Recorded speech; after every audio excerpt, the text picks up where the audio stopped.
Character जो था ना, उन इल्म अलग चीज है, किरदार और कैरेक्टर अलग चीज। एक डॉक्टर बहुत बड़ा डॉक्टर हो के किरदार के लिहाज से गलत हो सकता है, और एक रक्शे और टमाटर वाला जाहिल होकर किरदार के लिहाज से एक नंबर हो सकता है। ये हो सकता है और नजर आ रहा है, ये होता है। वो गरीब दिन में 10 रुपए 20 रुपए कमाता है, मगर उसमें भी किसी को धोखा नहीं देता। और एक गरीब दिन में लाख रुपए कमा रहा है, 50,000 उसमें हलाल के हैं और 50,000 धोखाधड़ी के हैं। क्या ये डॉक्टर आजकल ये काम कर नहीं रहे? जब डॉक्टर आपको दवा लिख के देता है, चंद डॉक्टरों के अलावा, चंद फीसद के अलावा, सब एक जैसे नहीं होते, अक्सरियत डॉक्टरों की जो पढ़ी लिखी है, जब वो दवा लिख के देते हैं तो क्या वो दयानतदारी के मुताबिक होती है?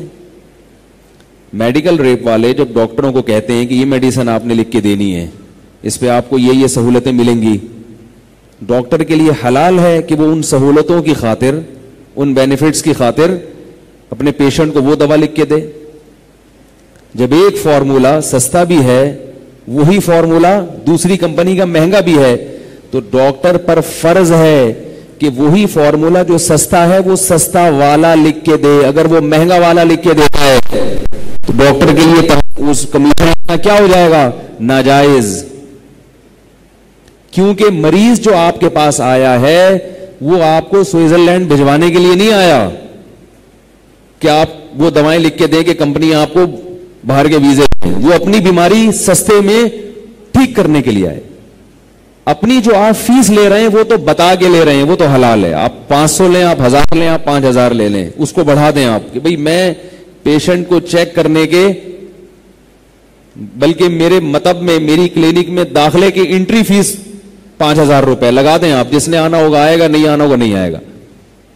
उसके बाद जो आप उसको तावीज लिख लिख के दे रहे हैं, और वो तावीज ऐसा है कि जो आपके करीब में जो मेडिकल स्टोर है वहां से मिलेगा और कहीं और से नहीं मिलेगा, क्योंकि मेडिकल वाले से भी आपने खांचा खोला हुआ है। ये होती है घटिया सोच, घटियापन।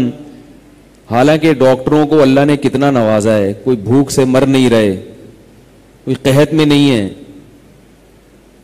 शोएब अलैहिस्सलाम ने अपनी कौम से क्या कहा था कि तुम कस्टमर को ठगा मत करो, इन्नी अराकुम बिखैरिन, तुम कहत ज़दा लोग नहीं हो। एक आदमी बेचारा भूख से मर रहा हो, घर में रोटी नहीं है, बुनियादी जरूरतें पूरी नहीं हो रही, वो किसी कस्टमर को बेवकूफ बना ले कि इसके पास तो अल्लाह का दिया बहुत कुछ है, मैं थोड़ा सा झूठ बोल के माल बेच दूं ताकि बच्चों के लिए सूखी रोटी का इंतजाम हो जाए। गलत तो ये भी है, लेकिन चलो बुनियादी जरूरत पूरी कर रहा है ना।